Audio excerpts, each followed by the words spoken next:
This is a code challenge for white.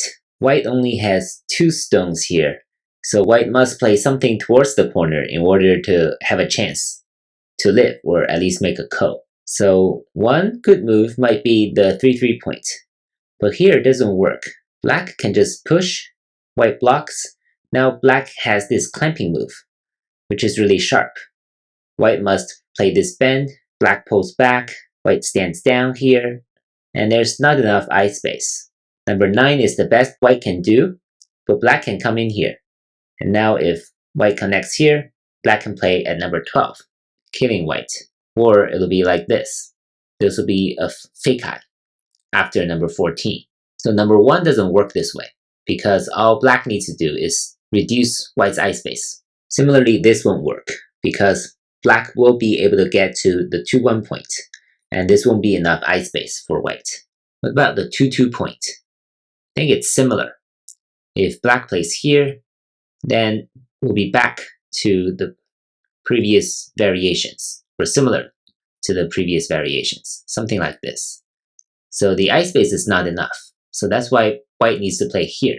Now black needs to be careful. If black plays something like this on the outside, then white will be able to live after number 5. You can work out some of the variations after number 5 on your own. So now black must come in like this, and white must cut at 3 and 5. And black must play here. What should white do now? There are actually a couple ways to start a ko. One way is to clamp here, and this will be a ko. If black stands down here, white can capture these 3 black stones, forcing black to play here, but white can make an extra eye this way at 15 and 17. It's a really key technique that you should learn. When you have these 3 stones, already you can make an extra eye by putting 2 stones here. So now this will be an extra real eye. So that's why white is alive.